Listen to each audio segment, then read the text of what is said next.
All right, everybody. Welcome to another episode of the Safely Extreme podcast, where we discuss game design and industry topics. This is for the week of August 29, 2021.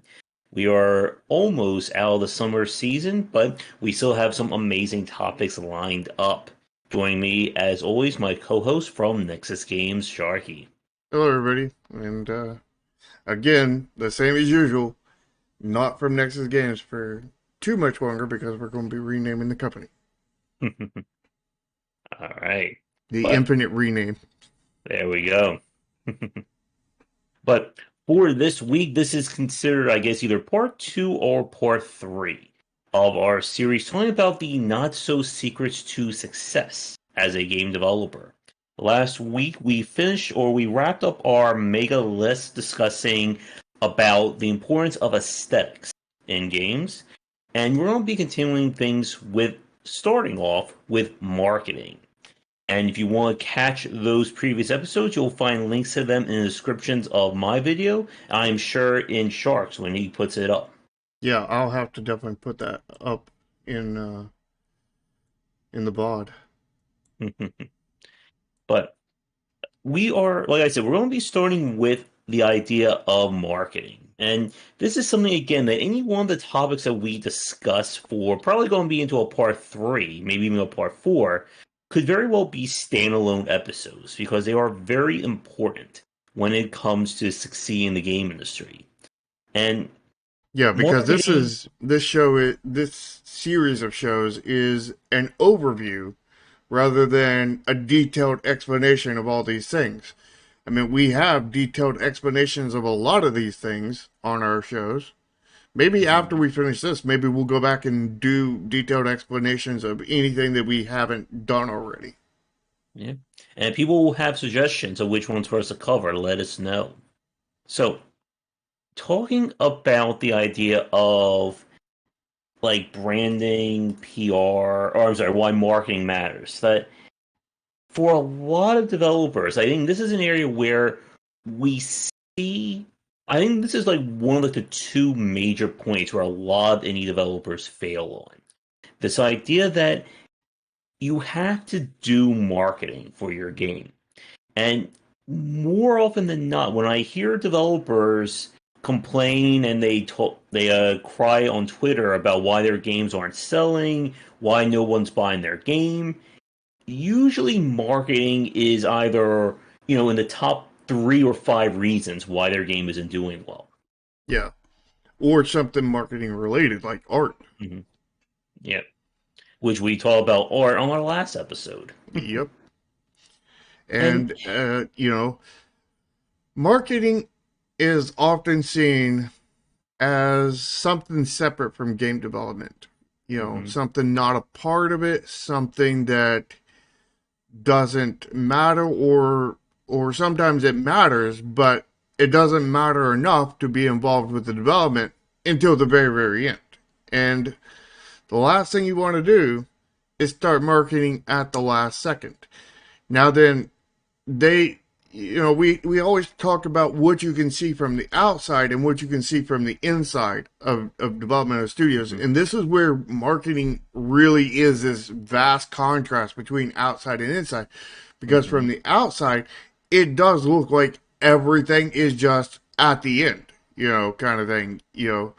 but like it's in reality, marketing starts from day one.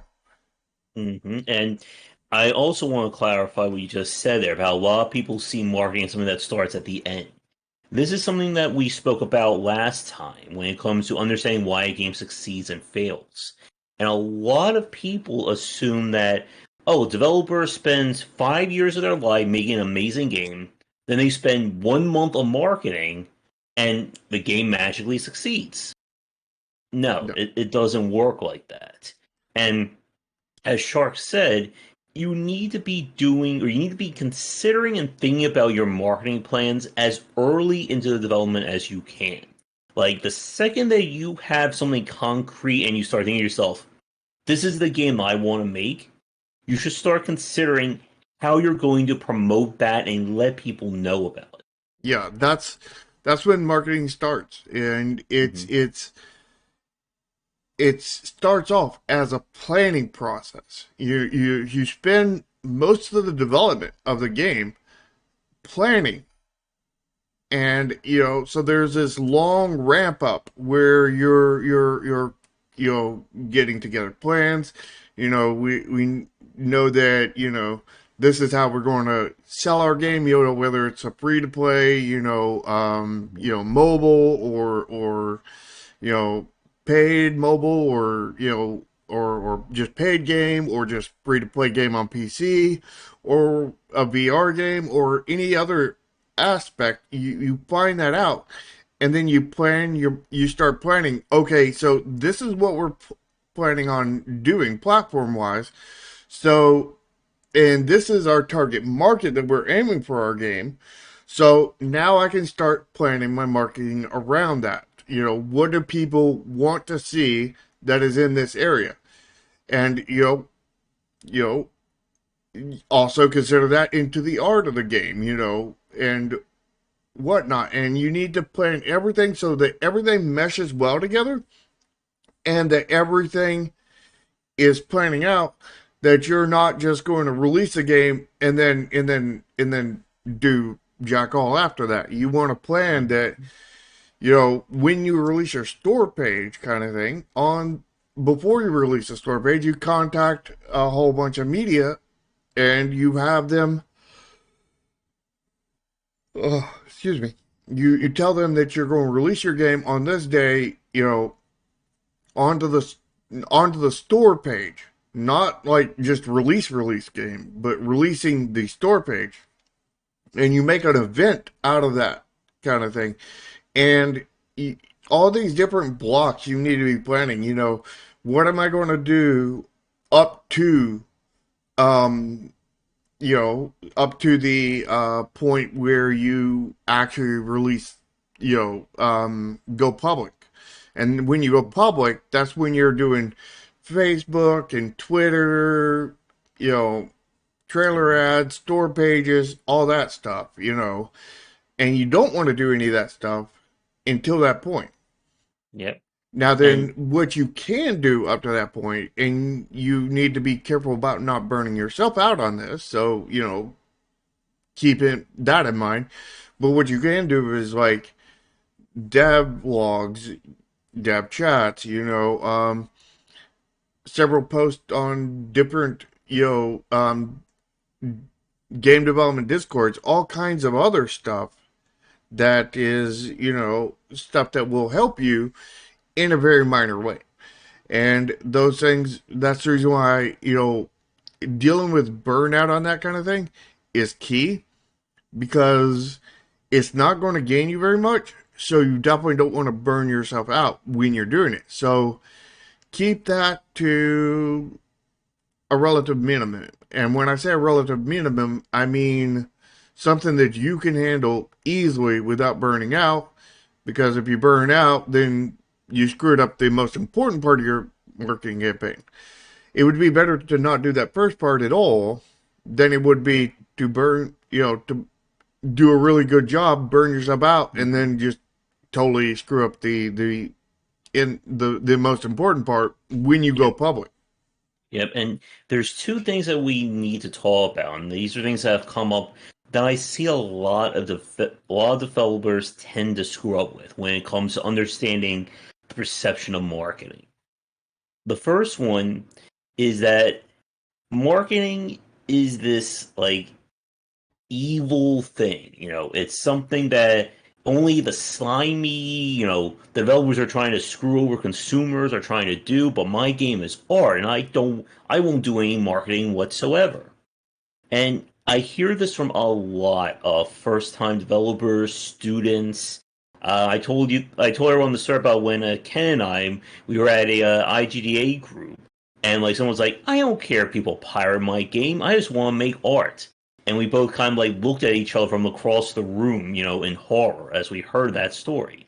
Mm-hmm. And a lot of developers, again, you don't get into the game industry as a marketer. You get in the game industry because you want to make video games.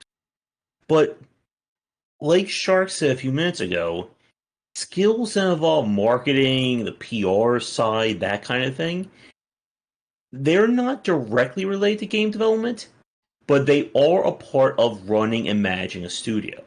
And if you don't look at it like that, then you are basically chopping off your game's success right at the kneecap. Yeah, And and marketing is attached to all parts of the game. It's spiderweb throughout your game. mhm, So you can't just tack it on at the end. I mean, your public appearance will be at the end, but you can't mhm, just tack on the entire marketing campaign at the end, because again, you'll be kneecapping yourself. yep. And for a lot of developers out there, and you see this on like Facebook groups, Reddits, anywhere where developers are just kind of like, away from the public eye, they'll talk about how much they hate to do marketing. That, why do I want to publicize all my stuff? Why can't I just sit here and play video games? Or make them, I should say. And this goes at something that we've said before, a lot of these topics. If you yourself are either not comfortable, not good enough, or you just don't want to do them, hire somebody to do them. Because you need somebody who handles the PR, the community, that kind of thing in your corner if you expect your game to succeed. Yeah, I know myself. I did not like marketing at the first. I couldn't stand it. But like, I think a greater part of that was I just didn't understand it, you know. Mm-hmm. And I'm still very much learning myself. But like the the understanding that I gained helped me enjoy it, kind of thing. And it is quite fascinating. Like I did always enjoy, managing my community and whatnot, but like, actual promoting and everything, I didn't enjoy that. But like over time, over learning how to do things, I'm enjoying it, kind of thing. Like it's another fun aspect of game development if you can get into it.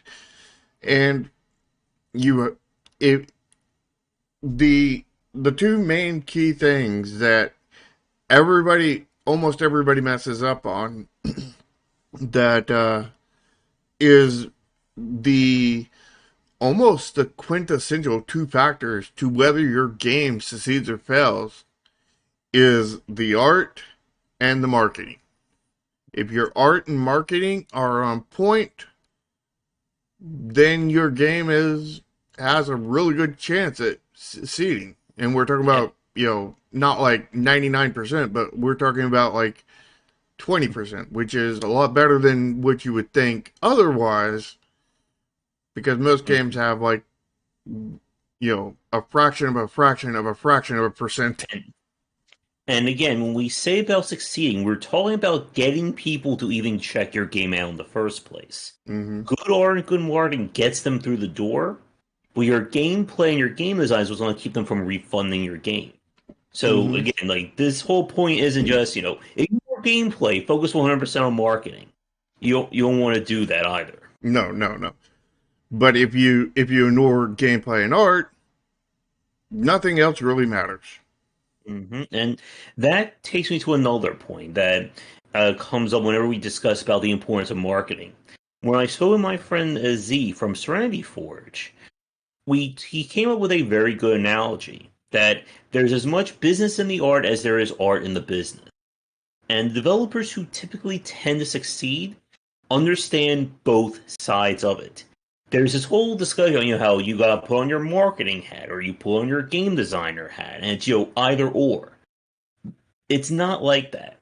You should be integrating them both, especially if you're running a studio. And again, it's important to clarify that this whole series is about people who are serious about getting into game development. If you only care about making, hobby games or like smaller titles, you don't intend on living off of your games, then, this series is not for you. Exactly. Matter of fact, none of our series are. Probably. And you have to understand that if you're trying to do this as a living, these aren't things you can ignore. If you're a hobbyist and you don't care if your game gets mentioned by people, yeah, who cares about that? But if you are basing the livelihood of your home and your family off of your games, then you have to get into marketing or again, hire somebody who can do this for you. There are a lot of developers who hire dedicated PR and community managers. It's their job to let people know about your game. And like we've said, like this is an important part of game development. It's not a factor of your game design. That's again a whole nother study. But community managers, PR people, they are worth their weight in gold at a studio level. Yeah. And you really need to invest in that gold, Hmm. or else you're not going to have it in gold when you release your game. Yep. And again, going back to what we said a few minutes ago, that there are a lot of people who assume marketing just happens when your game is done. You post a Twitter link, you make a post on Facebook, that's it, our marketing's all finished. But it doesn't work like that. So we've already mentioned again about the high level of why you need this stuff. But what exactly do you do when it comes to marketing? And do you want to kick this off, Shark? Well, I mean, you need several things. You Hmm. you you need a press kit first off, because press kit, you need that press kit before you release your store page. You need that press kit to contain like all kinds of good screenshots, all kinds of good images, separate assets, stuff that YouTubers can take, parts of it and make a thumbnail out of, whether it's, the logo of the game, the logo of your company, this character, that character, this one background kind of thing. Whatever you can segment that would look good, segment it and put it out there as assets, for people to get, because you want them to create the best thumbnails for whatever media they're creating to endorse your game, whether it's a post on, I don't know, Gama Sutra, whether or whatever they renamed to, and or it's a a post on YouTube, or a Twitch, Instagram, I don't know, whoever you're going to whoever gets, wants to make content on it can by just grabbing that press kit. And you want the highest quality, segmented things that you can get in there. You also need a good social media presence, you know, um, and that would include things like, Facebook, Twitter, I don't know what else, but, those are the big two. You at least want one of those. You don't have to have all of them, but you at least want one. And when I say a good presence on there, I mean people can contact you on there, and you are active enough to know within at least when you're during development, you're active on there at least to know when somebody posts, something to you once a week. So you're checking it at least once a week during the minimum during development, and when you're starting your marketing, you're probably on there. Your hard marketing when you're actually posting to Twitter, you're probably checking it 2, 3, 8, 15, 400,000 times a day, kind of thing. And And another aspect is you got to have a Discord, at least today. mhm. The market's always changing, but when it comes to games today, and whatever today it is, uh, August 2021, the Mhm. 29th to be exact. Um, when it comes to today, you have to have a Discord community, and you have to either, you know, um, you have to be concerned about how it's ran. You need moderators. You need good moderators, not bad Mhm. moderators, because there's been so many discords I have seen that have had very, very bad moderators that have, the power goes to their head and they're like, I'm the king here. Screw you guys. You're banned. Yep. And you got to absolutely prevent from that happening. You've got to make sure that you get some good responsible mods. Now, when I say responsible, that does not mean they do not meme like anything, because some of the most responsible mods will joke around, play around, meme up, and all kinds of other stuff. But what they will do is, or what they won't do is, they won't be heavy on the banhammer. You don't want anybody heavy on the banhammer because your goal is to grow the community, not to have your Mhm. mod shrink it. Now, Yep. then you want them to obviously get rid of anybody who's distinctly causing trouble and make sure that everything runs smoothly. But you got to be really careful about that. And same thing was with community managers Mhm. and whatnot. And I would encourage the developers to actually be in some of these roles.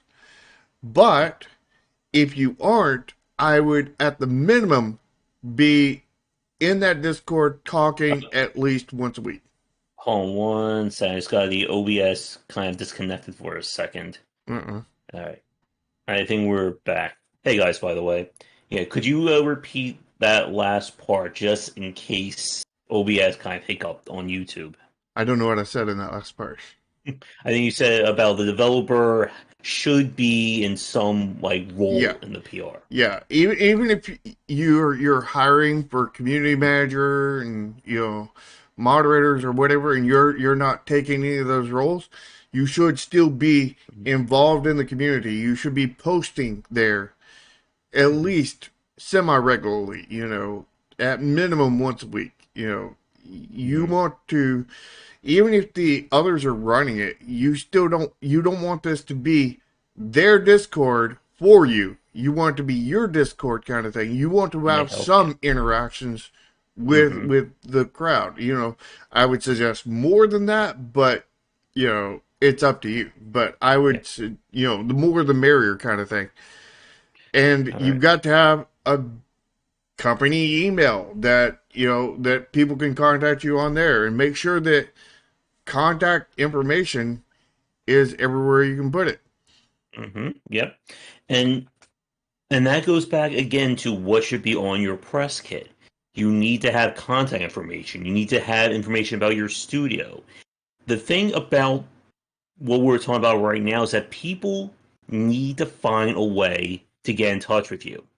And while the Steam store page is something that we've spent a lot of time discussing is important, you still need some place outside of Steam for people to get in touch with you, be it on Twitter, a website, Facebook, whatever.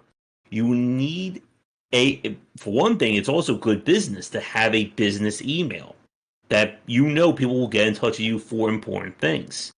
And again, like we've said many times before, this is not stuff that should be hidden. If somebody has to search to figure out how to find you, you are losing out on a lot of business. Yeah. I want to go back to something Alexandre, I totally messed that up, said in your chat. He said marketing and accessibility are only a multiplier. 0 too bad of a game, and 100 marketing, 100 times 100 accessibility equals multiplied failure. I would disagree with that, because the fact is that we have seen many bad games, really bad games that had good marketing and good accessibility succeed quite wildly, And, I mean, PUBG is one of them. It had crap for marketing, it had crap for accessibility, but it succeeded very wildly. Until Fortnite came out with good marketing, good accessibility, and good art. At which point they were crushed. Simulator. Yeah. Don't forget games like Goat Simulator, Yep. Getting Over It, even giving argue something like Five Nights at Freddy's, that for a lot of people, again, the perception of a game in a lot of ways can be more important than the quality of the game itself. Unless, of course, your branding is attached to that quality. Again, if you are Clay, Nintendo, Blizzard for some time, like if that is a part of your identity, then you need to have that good gameplay. But again, if you already have that level of branding and awareness, then marketing doesn't really matter at that point. It doesn't matter as much. Like we've said, you are the marketing at that point. Yeah, you become part of that marketing, and that is the goal, or that is what you want to achieve as an indie developer. That you can just say, I'm with Clay, or I'm Red Hook Games, and that's it. That's the marketing that you need, or that's all you really need to do to get people excited. But to get to that point, it takes a lot of work. Not only that, it takes a mega successful game for that to happen. Yeah. So, I mean, they have a multiplicative effect on your game, but it's not a bad game is not zero, because I mean there are plenty of bad games out there that succeed very well. You can look at Lazy Bear games. I mean, I wouldn't say their games are bad, but I definitely would not say their games are good. They're inferior copies of the games they're copying. But they nail the art, they nail the marketing, they nail all of it, all of that area, and they're really successful. And to a high degree. And it's crazy because the fact is their games are not very good, At least not a lot of them. Like, I really enjoyed the Punch Club. I think that was a really good one. But the other games I make, no. Yeah. But we're kind of slowly segueing into our next point about branding. So before we get there, in terms of your marketing, again, I think one last point from me, and then if you don't have anything else, Char, we'll move on to talk about branding, is that when you are marketing your game, you want to market it when you have something that pops. Like we've said, you don't want to take, alpha build version 0.00001 and post that on Twitter and Facebook for everyone to see. No, but putting that on your personal, not your personal, but on your on your studio YouTube channel, that is perfectly fine. And I Hmm. would actually suggest it, but, also preface it with, how early it is. Yeah. Because the only people that's going to find that video on your YouTube channel are people who care about you and your studio. AKA, they're going to give you the benefit of the doubt on everything you show, or they're personally interested in what you're doing, and they're going to give you the benefit of the doubt. So they're personally invested on you. Now, when you post it on Twitter, any person that has no investment on you or Facebook can just find it and be like, what a joke. Why are Yeah. they posting this crap? And Hmm. they will you will permanently lose them forever Yep. at that And point. again, it's important to understand that there's a difference between talking to developers with your game or about your game and talking to consumers about your game. And when we talk about accepting feedback and criticism later, that's going to come up in a very big way. Hmm. And also, it's not just consumers, but people who are invested in you. Because like Hmm. you have normal consumers, and then you have consumers that are personally invested in something that you do. Some aspect of what you're doing. So, and that makes all the difference. Yep. Yeah. And the challenge, though, again, like from Amir saying, is that it's very important to understand what you're showing people. Because if you show them the wrong information or you show them, stuff that's never going to be in your game, it can be looked at as a betrayal. And I've seen games such as Hellsign that, they promise a lot for their version of the game and none of that came to be. And a lot of people are very much burned on it. Same goes for, what was it? DF9 or Space Base DF9 from Double Fine, and how that just blew up spectacularly in Double Fine's face when they promised like 3 years of content and they only had maybe like 3 months of their list at the end of their early access. Yeah, and And the what was that one you the first example you said? Hellsign. Yeah, with Hellsign, the issue with Hellsign is when they go to make their next game, if they make a next game, assuming they didn't shut down over the first one, Mhm. whatever promises they make, everybody's going to call them out on it. You know, Mhm. it's They're going to work like at least 3 times as hard or harder to build back that trust.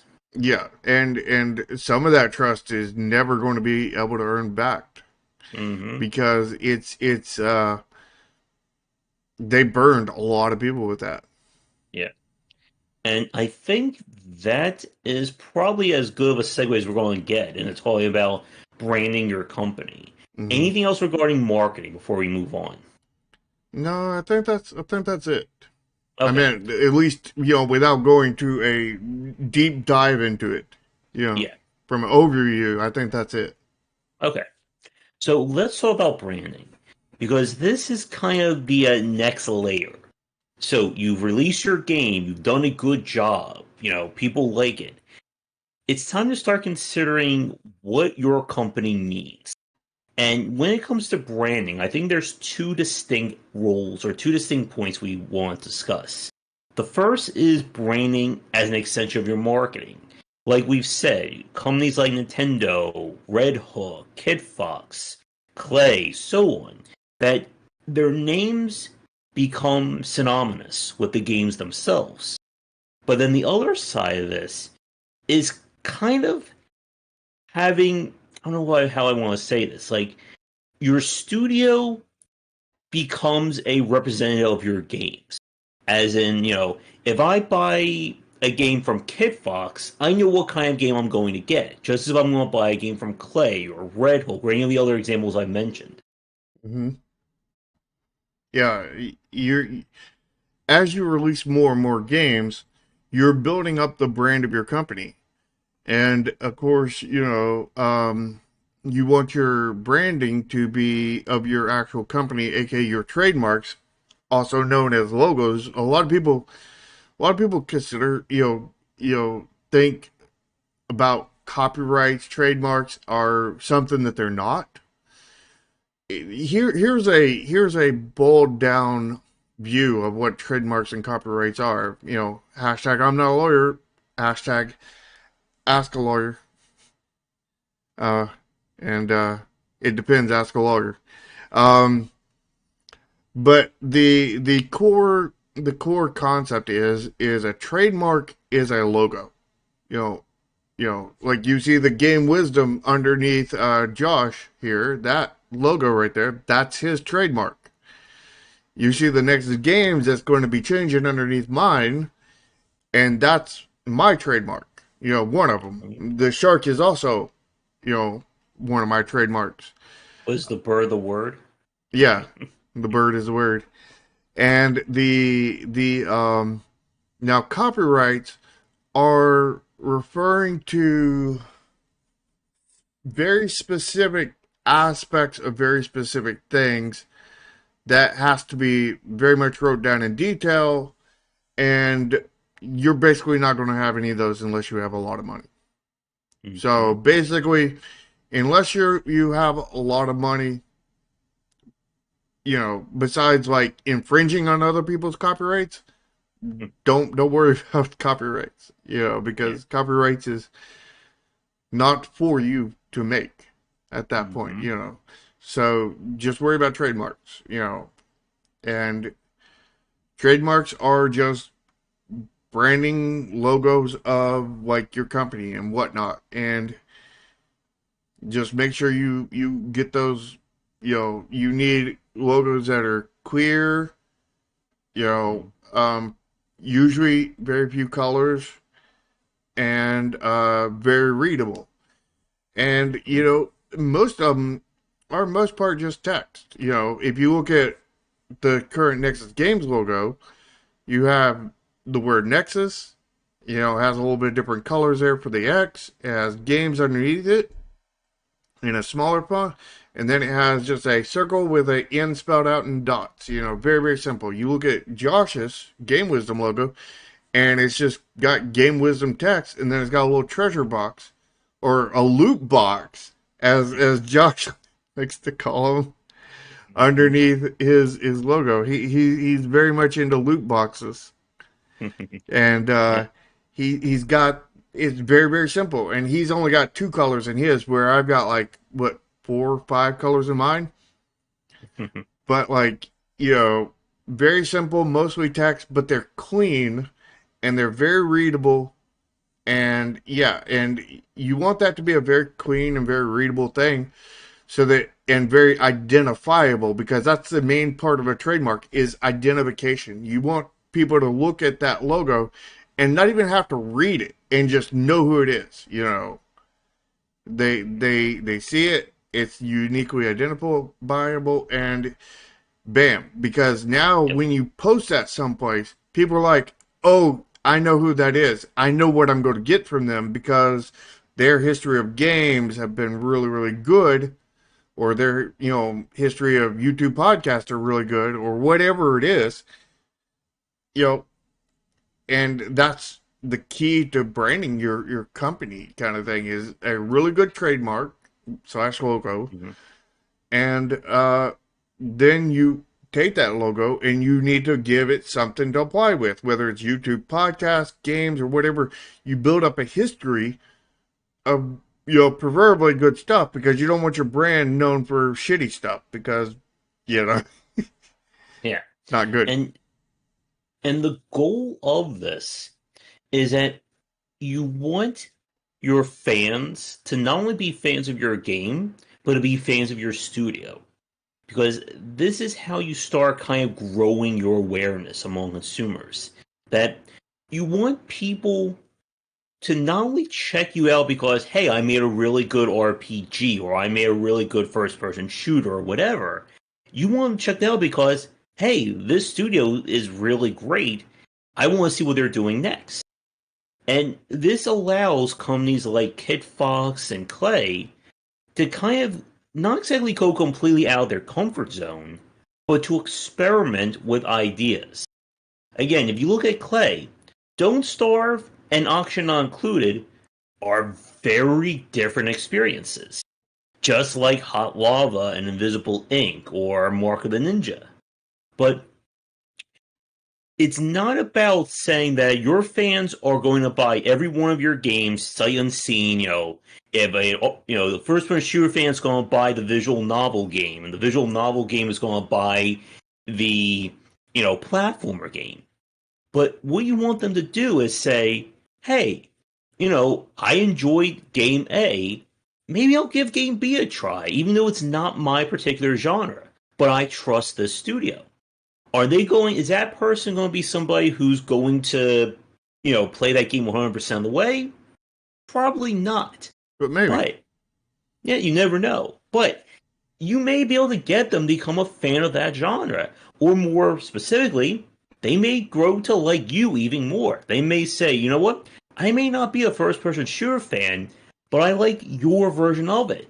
So then when you make another game that may not be in their particular genre, they may give that one a try as well. The whole goal, again, is that you want people to see your logo and see your name and say, it's from that studio?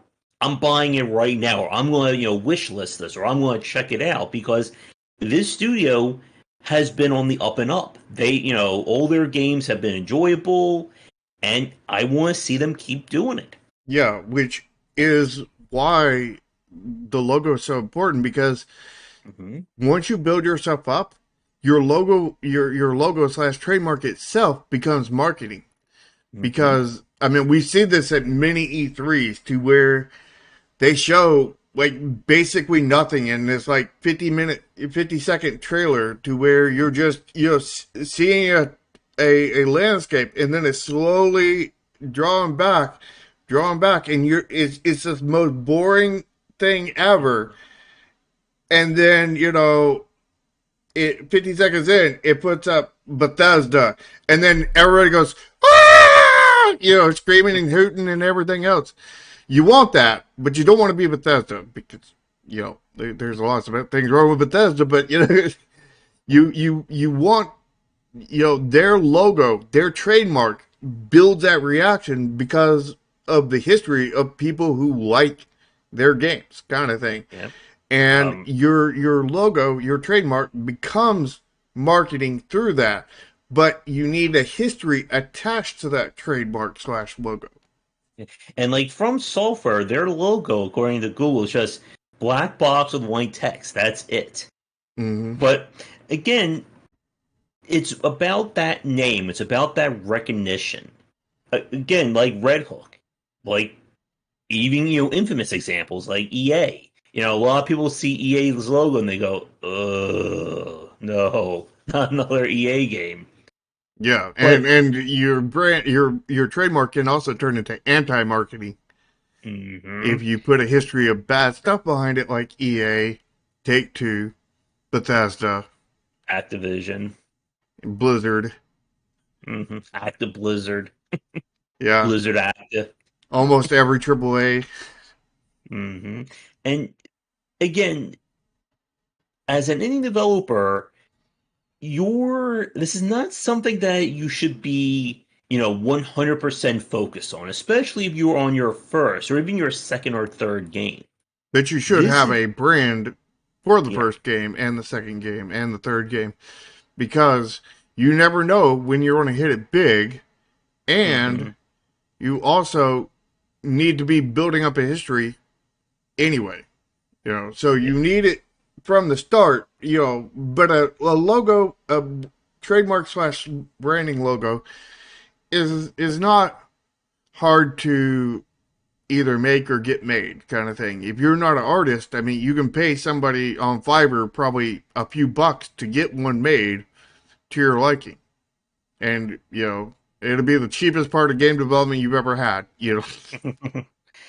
And again, as you grow, you want your name to grow along with you, because we've seen developers, and I've seen a lot of indie devs themselves, who they're just releasing the same game. They're not really growing. And again, when we say growing, this not only involves branding, it involves your game design as well, which is, again, another topic in of itself.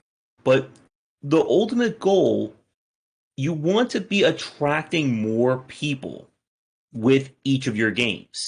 You don't want your first game to have 10,000 sales, and then your second game to go down to 7,000, and then your third game to go down to 4,000. And this is why it's important to understand this idea of branding and growth as a developer, as a studio. Because if you're not growing, it's going to become harder and harder for you to take these chances. Yeah, Again, as my dad always told me, you know, is if I ain't learning, I'm dying. So yeah, if you aren't learning as a studio, your studio is dying. yeah. And again, this is why companies like Clay and Kid Fox have that maneuverability to experiment with an idea. Because they know their fans that are going to support them as part of the studio, not and just as much as part of their games. If they didn't have that trust, it becomes a lot riskier. Would Clay go from making Don't Starve, or hell, would Clay go from making Mark of the Ninja to making Don't Starve if they didn't have that fan base?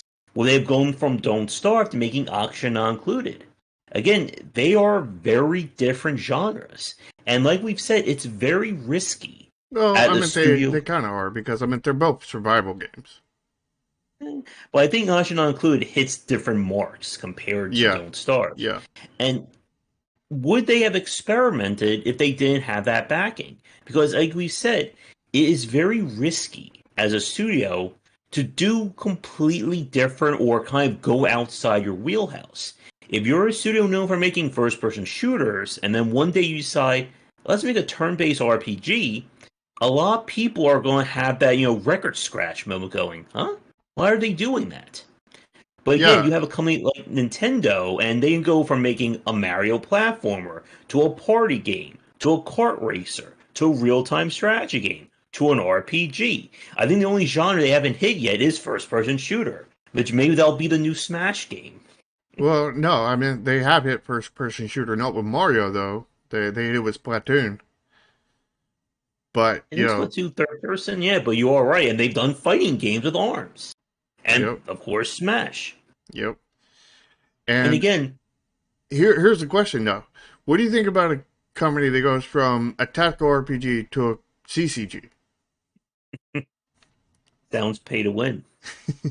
Does that sound like a big jump or no? Not not huge because they are the thought process of playing a turn-based strategy game is similar to playing a turn-based card game. Yeah, and Now, if you were to that's go where I wanted from to go. I wanted to focus on, you know, as a company, as a brand, you know, we're Mhm. focusing on games that make you think, you know, Yeah, whether it's tacticalness, and strategy, you know, all that kinds of stuff. there's another important point. The game that blows up for your company will oftentimes go on to define it. And this is something you have to understand. Because if that game that blows up is considered your fluke game, the one you just made because you were up late one night drinking and you thought, I'm just going to close my eyes and code and I'll make a game like that, you need to consider that going forward. And the Supposedly, reason that's why, what happened with Cookie Clicker. maybe, Well, I'd but seen an interview with the developer not long ago, and they said they didn't expect that game to go anywhere. yeah. And the reason why I say this is AI Wars and Arkin Games. That AI Wars is Arkin's breakout game. It's the game that put them on the map. It's their most profitable and most recognizable game. But Chris didn't want to make another AI Wars. He felt he did everything in that first game. So he just chased other designs. What was it? A Valley Without Wind, The Last Federation, a whole lot of different games that guess what? They weren't real-time strategy games. And the company nearly went bankrupt in the process because he never found the next game. He never found that game that you can say is either a direct evolution of AI Wars or is better than or equal to AI Wars. Yeah. Marketing is And advertising. Yeah. yep. You Mm-hmm. know, it's one of those things where uh I'm messing up analogies. I'm going to stop. But is there anything else you want to do with branding your company? Because I have the perfect transition into the next part. Let me think for a second. We talk about video games. We talk about what it means. Um, I guess the only other thing is, oh, when it comes to again, like once you've hit that point in terms of your studio recognition, lead with it. If you are at Clay levels, Kit Fox, fingers crossed Nintendo levels at some point in your development studio's life, that should be the very first thing that you say. Even before what your game is. That once you've hit that level, you're basically your first step of marketing is, hey, we're the developers of game X or we're Studio Y. That's it. Like that's where you want to start. But again, it takes a lot of time, it takes a lot of successes, and again, most importantly, it takes growth. If you are still only averaging, let's say, 500 sales for each one of your games, you're not at that level where you can start with your studio. Yeah, which is almost exactly what I was going to lead into Mm-hmm. is your recognizability and whatnot, and how much you have sales wise for previous titles, and how noticeable your trademark slash brand is. You know how you built that up determines whether when you make your store pages and your trailer for your store page, whether you should put your trademark slash branding slash logo at the beginning of your trailer or at the very end. You Mm-hmm. know, if you're some unknown studio with like 500 sales on your last game, or even 1,000, 2,000, even like 8, 10, 20,000, do not put it at the beginning. And, and oh, and here's another bonus lesson. If one of your games did horribly, you probably don't want to mention that when you say, from the makers of so and so. Yeah, Hey, you remember that horrible game that everyone hated? We're the studio who made that. Come give us more money. yeah, and you probably don't want to do that. Period, unless you Mm-hmm. had one hit game. Mm-hmm. If you made one hit game, and it doesn't have to be a massive hit, but it needs to be a hit game. You can be from the makers of that game at the beginning. Yeah. But like, there's many studio. I mean, like even I believe Supergiant did this with Hades, and they said from the makers of some other game rather than putting their actual Supergiant games, because Mm-hmm. they didn't feel they were big enough at that point to actually Mm-hmm. lead with their branding. So they Yeah. even Supergiant Games, I believe, put their branding at the end for Hades. Yeah. And And I'm you can bet for the next game though, they're probably going to be like from Supergiant Games, because or from the makers of Hades. yeah, or or put both, Yeah. because I also want they're getting to that, they're to that critical mass where that would be good at the front of their video yeah. on their And trailer. as a quick pause, we are about an hour in. We're maybe like 53 minutes into the cast. So as a quick time check, do you want to see if we can hit the next 3 points in the stream? Probably not. Maybe we'll finish with store pages. Mm. Or if we get that done quick enough, I do at least want to do accepting criticism if we have the Well, time if for we it. do accept a criticism, we have to do the one after that too.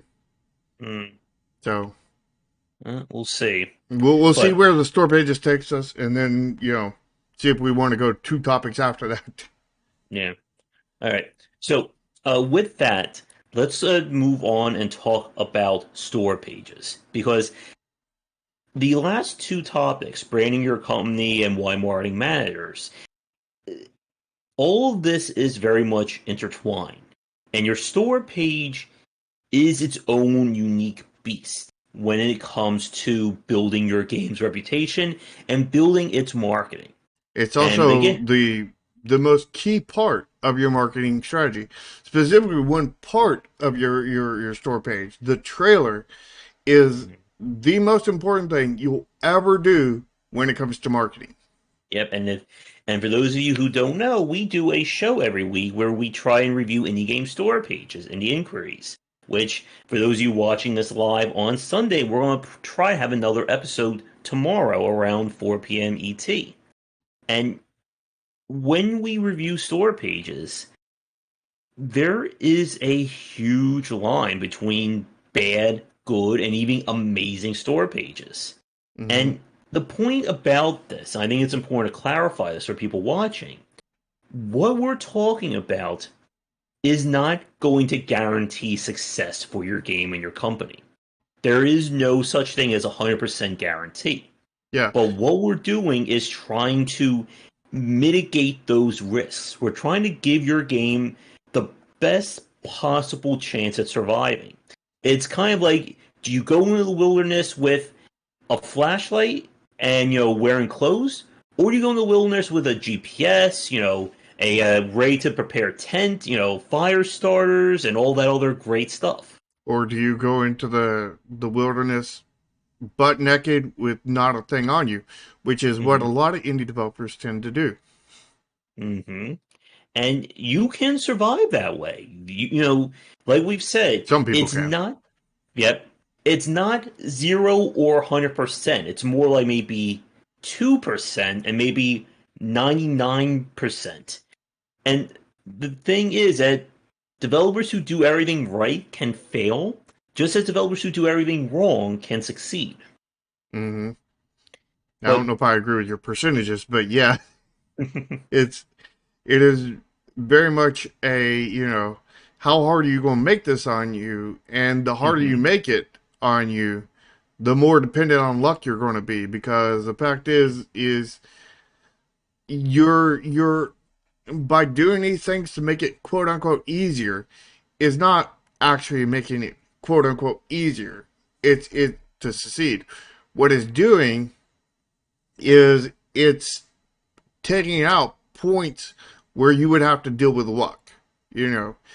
And each one of these points of luck you're going to have to deal with, and in order to actually succeed with the game, you have to get lucky with a vast majority of the points to Yeah.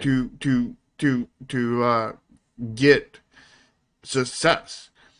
And And the way that you do all your marketing and your store pages and all this other stuff is what you're doing is you're taking away points that are luck.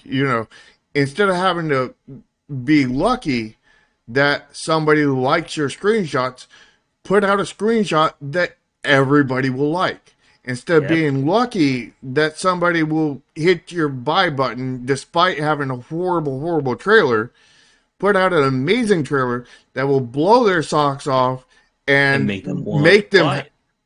press that Yeah. buy button. It This reminds me of a lot of when I was talking to other Josh about doing more in terms of the presentation and the quality of the videos and the thumbnails here on Game Wisdom. And he had a really good point that for your fans, the marketing doesn't matter. They No. don't care, if your thumbnail is fancy. They don't care if your trailer is 20 seconds, 8 hours, just you sitting there, eating a sandwich. They're going to buy your game because they're your fans. It's what we said in the last section about branding. That when Mm-hmm. you are big enough, you are your own marketing. And your fans are going to come and support you regardless of anything else. The role of all of this is to get the people who aren't fans of you, or more specifically, aren't fans of you yet. This is why I do a lot more in terms of, tags on my YouTube videos. It's why I do try to do better with my thumbnails and have better titles. Because I want more people to find me. And a lot of the people, I know there's a lot of, relatively newcomers here in the chat as well, that once you find one of those videos of mine, you could become a fan. And then once you're a fan, my job in terms of branding and marketing kind of goes away specifically for you. It doesn't go away for the rest of the world. Yeah. And And you can make this, really shitty, thumbnails and mhm, branding and still get really lucky and have a really viral video that, tons of people watch and whatnot. But at the same time, you're depending so much on luck there. Whether, mhm, if you had good thumbnails, good logos, good all this other stuff, good titles for your streams, then people are more likely to mhm, click on it and hear that, and you don't even have to make a viral video to get a mhm, larger viewer base kind of thing. mhm. And the same thing goes with the store pages. And it's another good analogy would be restaurants. That a restaurant needs to have every meal or every experience be perfect. Because if you can't get new people, you don't want somebody who finds you or finds your game and have a horrible first impression. Because you're not going to convert them into a fan. It's why I become very paranoid of, people finding my videos from like 3, 4 years ago, and that's their first experience of mine. Because those videos are very rough. Yeah. And Especially that's just all the ones before I made you custom UIs and stuff for your streams and whatnot. mhm. And before I had when it's just a black background and yellow text. Ugh. And the problem again is that, and again, there are people who love those videos because they love the topic. But the problem is how many people didn't even bother to click on it because they saw that horrible looking thumbnail and said, why the hell would I want to watch that? And it's the same thing that goes with the mark and the store page of your game. We could Like we answer that question very easily by just looking at the views on those videos compared to the views on your new videos. exactly. And again, when you look at a thumbnail for a game, it's why thumbnail and trailers are so damn important. Although Because, thumbnails are more important for YouTube than they are for games, but yeah, but I'm also talking there's about the both. store page on Yeah, Steam. Like, when I'm looking at new games to check out, when I'm on, press sites and stuff like that, you know what the first thing I see is? The thumbnail. thumbnail. Yep. And there are a lot of games that, guess what? I don't even bother clicking on. Like, if I see a thumbnail that, oh my god, the horror stories of thumbnails of games that I've seen, most often the thumbnail relates to the quality of the game. And a lot of those cases, I decide, in my masochism, to click on those thumbnails. And the games that I see, I can't mention here because I would probably get demodded for describing some of them. But at the same time, some of those games are really good. Yeah. But Vision Software said, not the best thumbnail, but I really enjoyed that game. mhm. However, again, because, and this is again another one of those points, you can show your stuff to 30 friends of yours, 30 other developers. They may all say, yeah, it's good, I like it. Doesn't mean a damn thing when it comes to the consumer impressions. Well, I Because, mean, it depends on which developers and whatnot you're asking, because mhm, there are some that will just not give you any legitimate feedback, and there will be ones that do, and that depends on the community of friends and community that you raise, because in the end, when you have your own Discord and everything, you are the kind of ruling body of that Discord that will shape that Discord into what it's going to be. And if mhm, you're encouraging people to be critical of things, then you're more likely going to get really good feedback. The more they know that they can call you out for anything, the more they're going to call you out for anything. The more hey, you make it that oh, you don't say anything bad about my game, the more they're not going to say anything bad about your game, and the worse your feedback's going to get. yeah. And when you are building your store page, like we've said on our show, and we're trying to keep things at the high level, a quick glance at these topics, but we can spend 40 minutes to an hour on a lot of these store pages. Going from the thumbnail to the trailer, screenshots about this game page, and your title card. And all of those elements have to be on point. Because Hmm. for a lot of people, and like we just said a minute ago, there are people who will stumble on you maybe because of a really great screenshot you put on Twitter. Maybe they'll stumble upon you because they saw this very eye-catching thumbnail, on the new games on Steam. Or they may find you because, somebody linked this badass trailer they found and they're showing to all their friends. The point is that every aspect of your store page needs to be firing on all cylinders for your game to have the best chance at succeeding. Yeah. You want a best grade on everything if you can. But Hmm. when it comes to, what are the absolutely keys? The number one absolute key is your trailer. Hmm. If because everybody that is going to check out your game is going to see your trailer.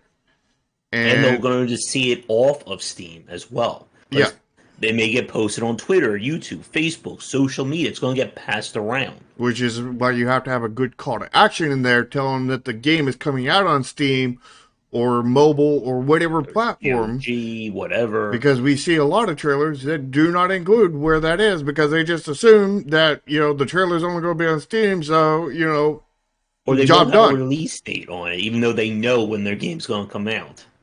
Yeah. And again, the reason why you do this is that you need to build that engagement. Your store page, and I guess here's a question for you, Char, because I don't think we've really established this, or maybe I'm misremembering it. How late into a game's development should your store page be finalized? I don't think there's a specific time period. There's Hmm. a specific time period of where you want the where the minimum the maximum and minimums are, but we don't have anything that's hard point. I mean, in the end, you don't want to release your store page until you start your hard marketing, until you do your press release and all this other stuff and get make an event out of it, right? So, and you don't want to do that until you have either final or close enough to final product of your game that is showing off, and you need to have it, you need to have that trailer nailed. You need to have the screenshots nailed. You need to have everything nailed on your store page. Your store page needs to be an A plus, total grade. But, And before you do that, of course, we've only seen how many A pluses? I think we've seen zero. yeah, I think we've only gotten A's. Yeah, I And think we've gotten one solid A and two or three A minuses and a mhm. bunch of B pluses. But like and nobody very nobody and nobody's nailed an A plus more or less than S, and you really want that before you release it, and you want to release it when you're going to press. yeah, and so we don't see in the grand scheme of things a lot of F's as well, because like we've said, it takes a lot to either get an A or a lot of mistakes to get an F. Yeah, And we've seen more Fs than A's though. We've yeah, seen you and know again, I think it's because a lot of developers don't have that background. And like we've said, if you're not the best at marketing, if you're not the best at store pages or publishing or PR, find somebody who is and hire them. mhm. And if you don't do this, again, we've seen developers who have very niche, very hardcore fan bases. Jeff Vogt probably being one of the standout examples of this. But even with his name, I feel like he could be doing a lot better by, focusing a little bit more on marketing, or a little bit more on presentation. Because again, and it's the same parallel to the adventure genre. Adventure studios have very baked in fan bases. Somebody who's a fan of any one of Dave Gilbert's games from Watchet Eye, they're going to buy his next game and the game after that. There is no need for marketing at that point for them. But getting new people, getting somebody who's never heard of Watchet Eye, who's never played an adventure game or one of the classic RPGs, that's another story. And I think this is an area where a lot of developers have that struggle with. And also something we need to clarify with them is the only reason why they're able to do it that way is, number one, they started way back when the market was a completely different place. So don't expect to start now and create that fan base instantly with the same level of aesthetics and everything else they do, because it's not going to happen. Not unless you get so lucky where you get struck by lightning 3 times on the way to the store, buy a lotto ticket, get struck 3 times on the way back, get home, find a winning lotto ticket, and your game is succeed. And I mean, even with that said, like when I go to Geneforge 1's page from Spiderweb, that they're only sitting at 184 reviews right now. And that is not good. They have 239 sales total on Steam. Now, again... You mean reviews? What? No, they have 239 sales according to Steam's tracker right here.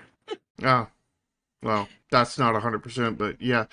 And you would expect that those games get a higher review rate, because, I mean, your normal Steam games, you get... It's the inverse bell curve where, you get the extreme highs and the extreme lows kind of thing, leaving reviews, and everybody in the middle, you don't get anything from. So, like, usually, you get, like, 30% in current Steam, I believe. So 1 out of, 3 out of every 10 people leave a review on your game. Where back in 2018, it was more like, 1 out of 15, where now it's 3 out of 10. But like, the fact is, when it comes to adventure games where they have those hardcore fans and whatnot, they're going to get a lot higher rate because, I mean, their fan base is almost all on the positive side, Yeah. And you are right. It is only showing the purchase type. It's not showing the complete total. But the point about this is that for someone like Jeff Vogue, he knows his games aren't going to be selling thousands of copies. And he designs his games accordingly. But there could be more people interested in his games if there was just a little bit more done to the UI and the UX of them. There's a little bit more done to the marketing. A little bit more done like to Shark the art. just said, like, the main reason why he's able to succeed, why a lot of adventure game developers are able to succeed, is that they have years in this industry. If you're a brand new developer and you try and make a game like Jeff Vogue, or try and make just a very bare standard adventure game, your game is going to fail. Because you have no name, you have no awareness. The only thing people are going to see is, oh, it's just another low-budget RPG or low-budget adventure game. I'm going to go buy this game from, this recognizable studio that's been in the industry for 10, 20 plus years. Unless you can get in with Jeff Vogue and whatnot, where they promote the game for you. Yeah, and we've seen some developers who do have that luck. That they'll get big names to, promote their Kickstarter, promote their games. But even then, I feel like that is a very short-term boost. Because for a lot of people, they may not care that so-and-so likes your game. Just like a lot of people don't care if famous YouTuber likes your game. That may not be enough to convince them to buy it. Yep. I mean, they didn't care with Tim's game when, Game Theory. Game Theory, yeah. Game Theory. When Game Theory played it, and Tim came back and said, he couldn't even tell that there was one cell that came from that stream that he did. Mhm. And like we've said, a lot of these topics that we've discussed are very much intertwined. If you do a really good job in terms of your marketing and your press kits, usually that means you've done a really good job when it comes to branding. If you do a really good job there, you probably spend some time on your store pages. And this is why we say that for a lot of this stuff, continued success means more success. Conversely, if you keep failing, you're going to continue to keep failing. Yep. Hey, Foreign. And we talked about how critical trailers are, but we didn't talk about why. Well, not completely why, but the trailer is, again, we said that you should start planning your marketing from the beginning when we were talking about your marketing campaign. And part of that is that you're going to start planning your trailer from that first day. You're like, okay, this is a CCG. Let me look, or this is an RPG. This is, a first-person shooter. This is whatever. And let me examine and research trailers of those games and see what they did and start to get ideas of what I can do, kind of thing around that, to make the biggest spectacle that will show off your game to the maximum extent. At the same time, your marketing is kind of leading you into the art department to, what artist are we going to hire? What style are we going to go for, kind of thing? What would be most appealing to this target audience that we're building here? And you're kind of, marketing spans all throughout your game, despite people not thinking that. And you do that, and you're planning the trailer all the way through. And I've been working on my trailer since shortly after we knew the art team, which was probably when was that? That was probably about a week, probably like 2 or 3 weeks before Josh, you did that first video on it. Yeah. And but we've been working on that trailer.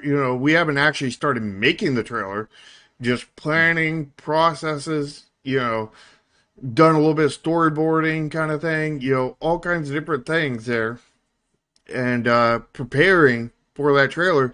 And how can we make it the most over the top, insanity that will absolutely be like, I've got to buy this game, How can we show everything off in the best light? How can we, show off, gameplay mechanics, very limited number of them. How can we keep it to a short length? How can we add the most amount of polish? What all can we do to this? And plan that out. And so that when we go to make it, it is as highest tier as we can possibly make it. The other part, the second part of your store page, that is the second most critical behind the trailer, which it's far down in the ranks behind trailer, but it's still worlds above everything else.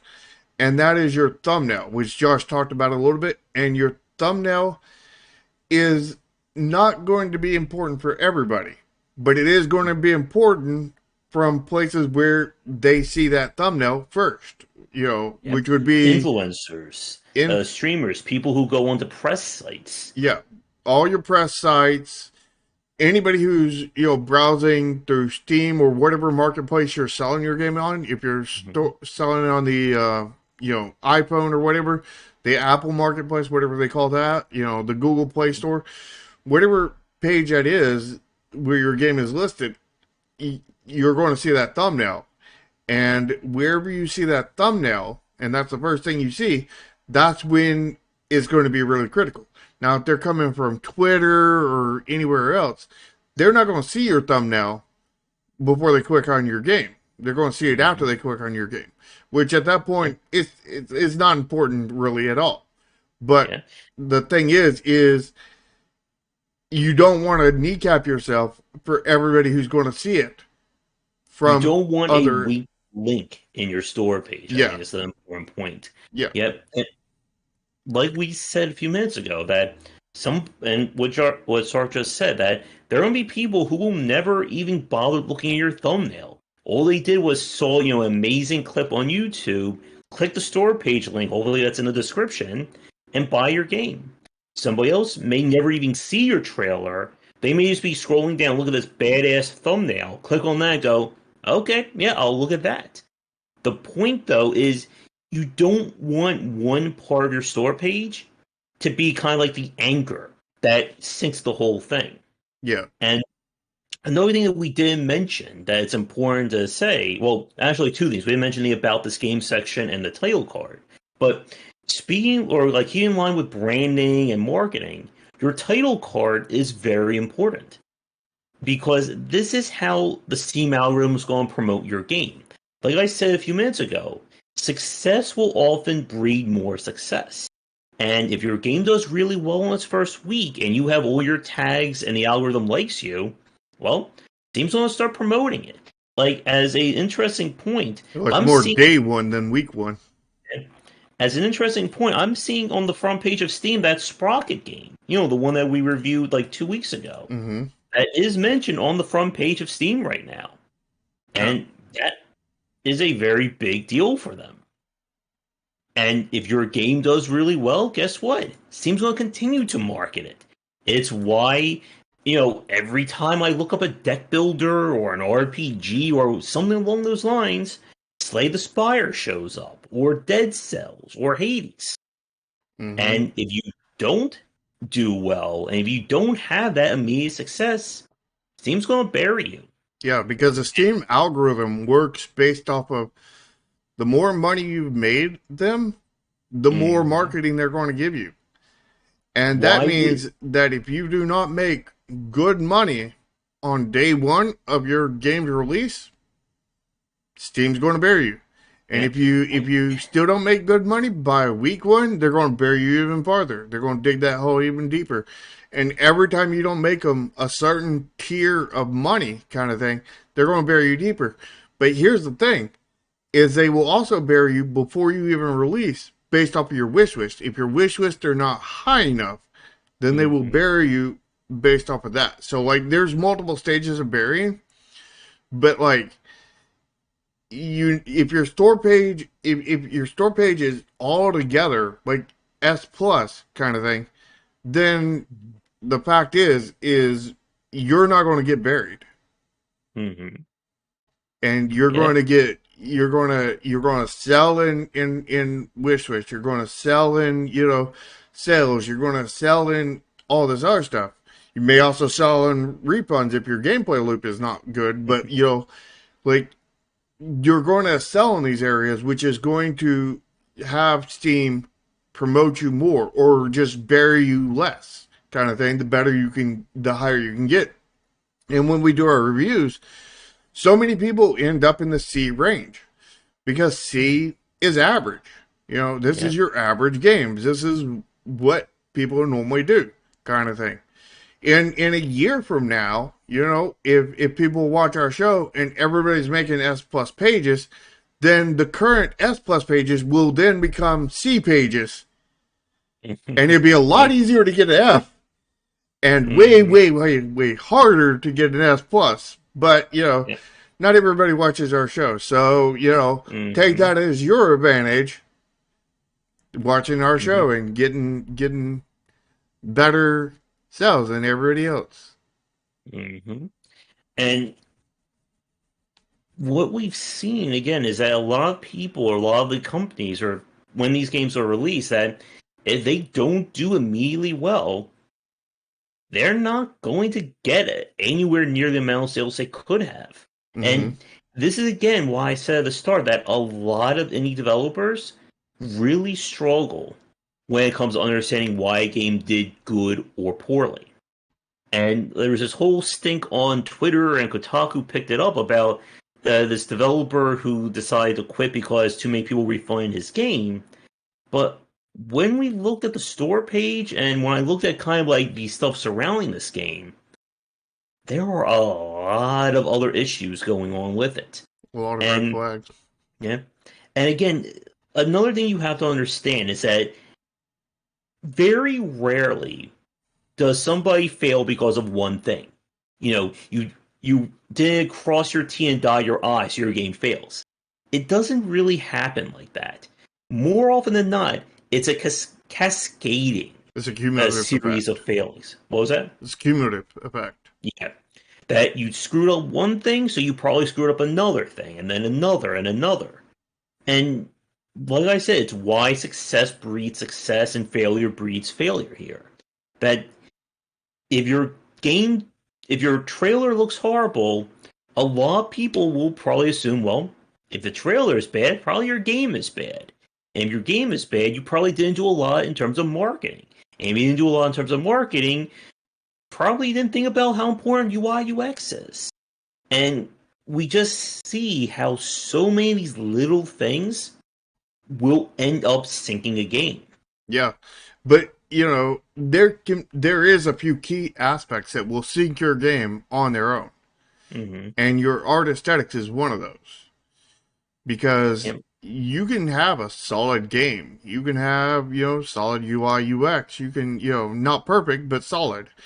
You can have good marketing and all that stuff, but like if your art aesthetics is not on point, then you're no matter how much you edit your trailer and whatnot, your trailer is not going to be good. It may get a good grade from us because we don't judge based off our art aesthetics, but in the market, your trailer is going to be bad even though it got a good grade from us. You may get an S plus grade from us, which is very unlikely with art aesthetics that bad. You may get an A plus, but Mm-hmm. like that doesn't mean that it's a A plus for the market because your art aesthetics is not on point, And if you're, which will make your trailer itself bad, even if all the points that we grade on is good, your overall for the marketplace would be bad because your art aesthetics is not on point. And, that carries over into your thumbnail and other parts of your store page. And it also comes over to your Twitter post and everything else. Everybody who sees that, the lack of art aesthetics kind of thing. And I don't mean you gotta have bad graphics. I don't mean that. I mean, you just don't have graded graphics, When we talk about like pixel art, that there is a very large difference between bad and amazing pixel art. We have seen hundreds, if not thousands, of examples of this over the last decade. Yeah, And it is hard. Again, good art is hard to do. It's why we pay artists to do it for us. yeah. And you look at my last game and art was the main reason why it failed, which caused the trailer and the store page and marketing as a whole to fail. And the thing is I mean that was not horrible looking pixel art that it had in that game. It was definitely not the best. I mean, how would you grade that pixel art, Josh, in Chromatia? See if I can I know find how what was. I would grade it. Mhm. I thought it was okay. It didn't really like stand out to me. I've seen again worse examples of pixel art, Yeah, but it didn't do anything I but would consider it meh or subpar kind of thing. yeah, like maybe average below average. I think not horrible, but not anything that would be like catches my eye and I stop and look at it. Kind of. Yeah, and the fact is average art, or slightly subpar art is Hmm. something that will 100% kill your game. Unless again that you do an amazing job everywhere else in terms of marketing it, Well, but the thing is when your art aesthetics is off, nobody's going to listen to you when you market. yeah. And again, it's very hard. It's why a lot of people don't succeed in the game industry. Yep, and again, it's not bad art. We also had a similar instance with Rat's Tail. Where his art was better than Chromasia's art. You know, and but it was not. It was. How would you rate his art? It's very Slightly above retro. average. Yeah.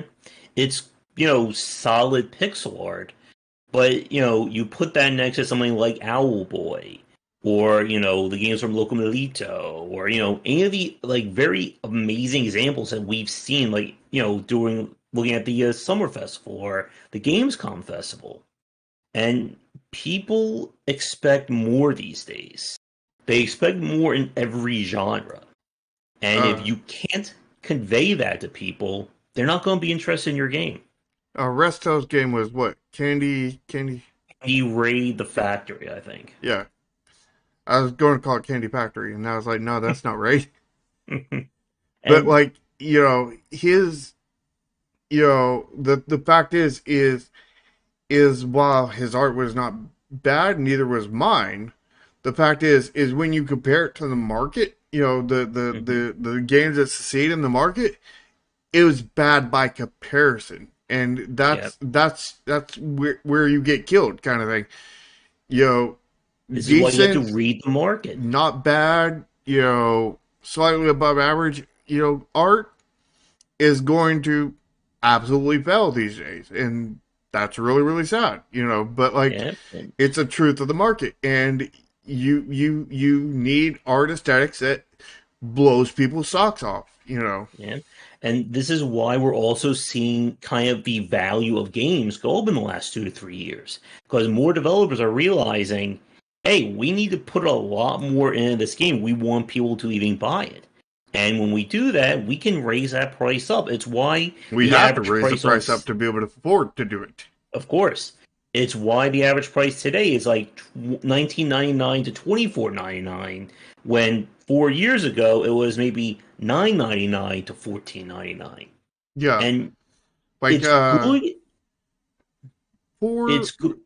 3 or 4 years ago, and the normal price of an indie game was $15, and Hmm. right now, and what we're talking about is the normal bottom level price. Hmm. And this is what basically all indie games sell for, kind of thing. That or more, kind of thing, was $15, 14.99 to be Hmm. exact. And now what we're seeing is that's going up to 19.99 or $20, and Hmm. that's the market evolving, and kind of thing. And I know that right now, if I see a game that is cheaper than 14.99, I ask myself, what is wrong with this game? And again, that's the good and the bad. It's good because it means that you can put more into your games. Conversely, for developers who are trying to make, very quick, very rapid fire kind of releases, it's going to be hell for them. Because why should I buy your game for $1.99? Mm-hmm. I mean, it may give you can argue, well, it gives you 30 minutes of entertainment. But why would I want that when I have all these games at 15.99 that can give me hours of amazing entertainment, or 19.99? Yeah. And Why it would I pay $5 or $2 for something, two five mhm, dollars some small amount of money for 30 minutes or an hour worth of entertainment, when I could spend uh you know three times that, for okay, 15, maybe three like times of 20 15, times. and get 20 to 80 times the amount of value out of it, and it looks better in the process. Yeah. And this is why, kind of like what we've said over the course of this part, you need to understand marketing, you need to understand the market. Because if you don't, then you're not going to make something competitively viable or commercially viable with everything else out there. And going back to the point about marketing, a lot of developers again assume that you just make a good game and that's it. I've No. heard, and how many developers have we seen copy FTL or Darkest Dungeon or Stardew or Fortnite? And they'll understand that the market has changed. Yeah, that That used to be true. Like, Mhm. back in what, 2010, something like that? Yeah. Because back then, Steam was not overcrowded and you could just make a good game and it would succeed. Yeah. Where Um, now, the market is flooded, there are games everywhere, and Steam has not curated anything, so like the market is full of bad games, and if your game looks like it could be one of those bad games, then your game gets assumed that it is one of those bad games. Therefore, your game is bad before anybody plays it, yep. even And if it's a good game. and this is why, like when I spoke with Rami Ishmael, that he said that if he tried to do any of Lambert's hits today, he would have failed because that's not where the market is anymore. And if you want to be commercially viable, you have to understand what consumers expect out of your game. Again, with pixel art, if your game looks like a worse version of a 1989 Nintendo game, people don't want to see that anymore. You may get a few people, you may get that super hardcore rabid fan base, but you're not going to get the wider market. Yeah, And I and here's really the thing: hope. even if it looks equally as good as a Mario game, same thing. Hmm. Even if And it looks again, slightly better than the Nintendo game, I hope same that issue. you're I hope that you didn't invest, 5 years of your livelihood into that game. Again, Spiderweb can get away with this because one, they had their name recognition, and I know Jeff has said that he makes his games as cheaply as possible. He doesn't put in anything that would balloon that cost or make it hard to earn back that revenue. Well, part It of that works for reason is him. because of the market size he's got, Yep. because he knows that he's only going to make so much money with his games the way they're being made right now. Hmm.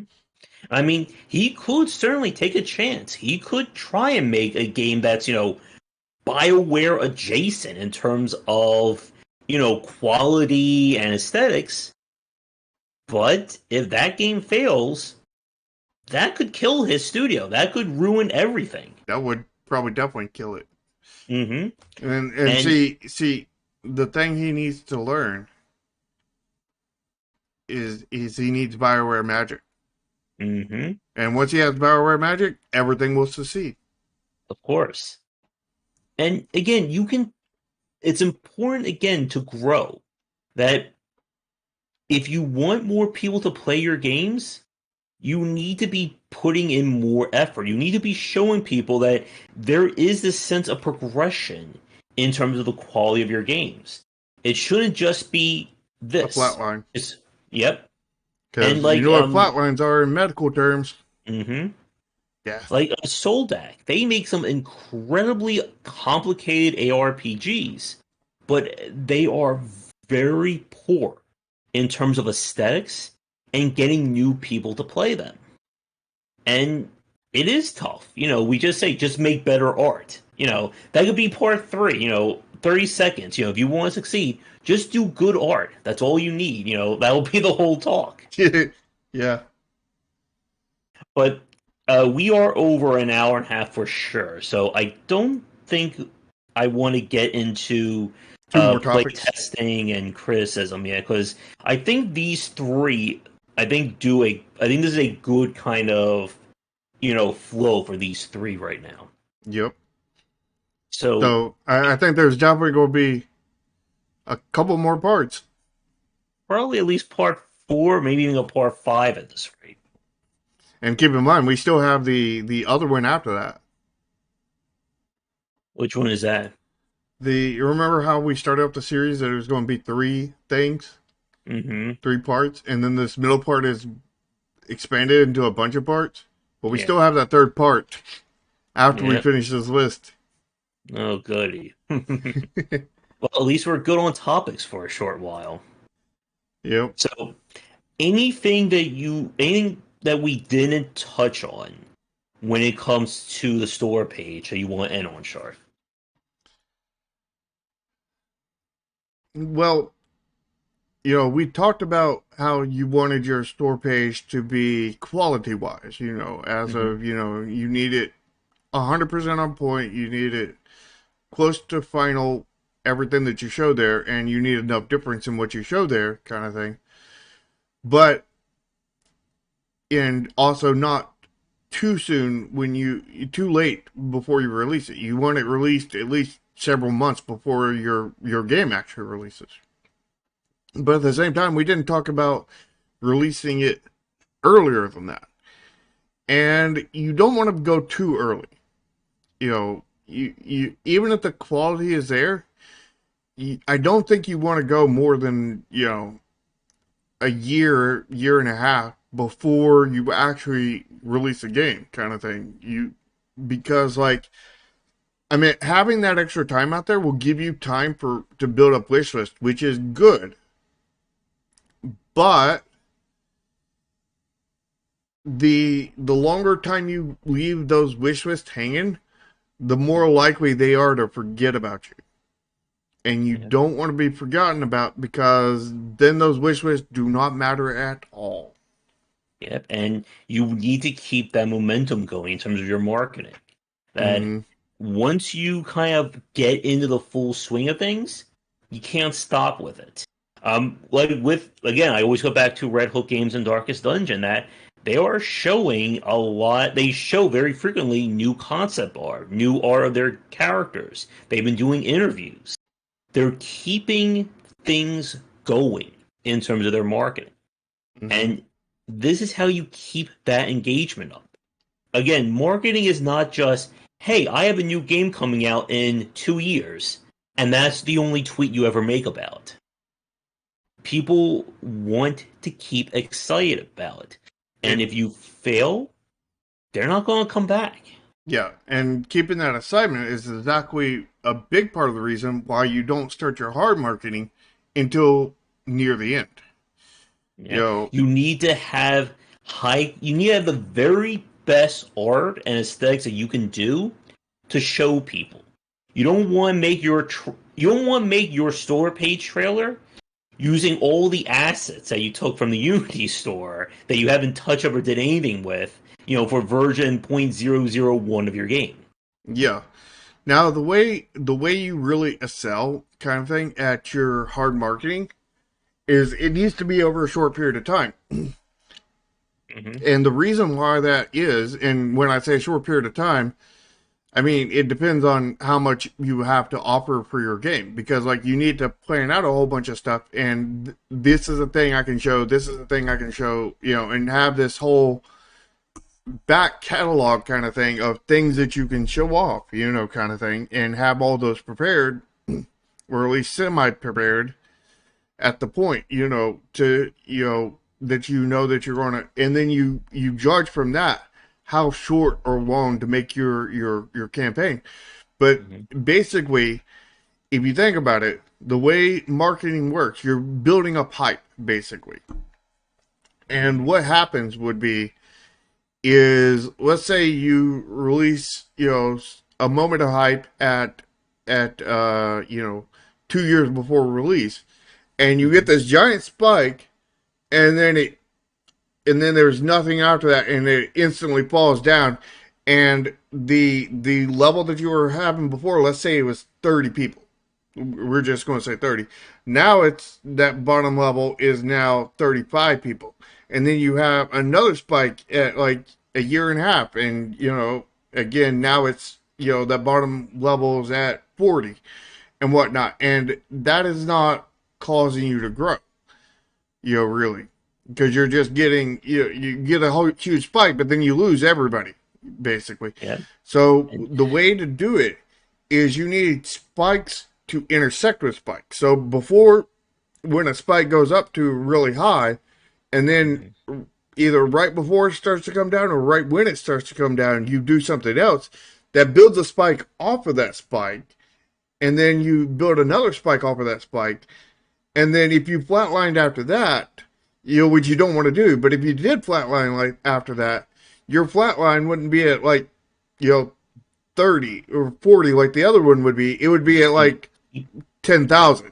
Yep. You just need to keep that momentum going. Yeah, so you keep And on spiking and spiking and spiking on top of spikes. You want mhm, spike section kind of thing to prevent you from ever flatlining, and that way, and you want that last spike to be well. You want a definitely spike to be when you release a game, but you definitely want spikes after you release. Although you may not do spike session after that. You may do a spike, let it flatline for a very short period of time, and then spike again, kind of thing, mhm, But you definitely want the first week to be, I think, spike session. yeah. But I think with that, let's wrap things up for this week's show. And we will be back next week for part three. And as a preview, we're going to be discussing there about accepting criticism and the importance of playtesting. Those are going to probably be our two main ones, and we'll see where else we'll be able to get to on our list. Yeah, because these are going long. There's a lot of parts. Yep. So, if you're new, thank you so much for tuning in. Whether you're watching this live or recorded, do all the social media stuff. You'll find links to all of our respective pages, social media, discords in the descriptions down below. Yeah, and lick the smash button and smash the like button on both of our channels. Again, links are down in the description. If you're on one of our channels, you can go check out the other one. We Mhm, also have, Discords, all kinds of other stuff down there. Join those mhm. and come and visit us. Yep. If you want to catch these shows live, the Save They Streamcast is Sundays, starting at 4 p.m. ET. And if you want to watch in the Inquiries, where we review indie game store pages, we move that to Mondays, starting at 4 p.m. ET. Which is tomorrow. Oh yes. So, And it's not too late to get your store pages in. So, mhm, we're always accepting them. So, contact us on Discord, Twitter, wherever, and send us your store page because you now know how critical store pages are. mhm, So come to us, have us review your store pages and see where you score at, see where you need improvement at, and learn how to make that critical part better for mhm. yourself. Yep. So come back for daily discussions on game design here and on game wisdom, where some of the art and science of games. Until next time, everybody, take care. See ya.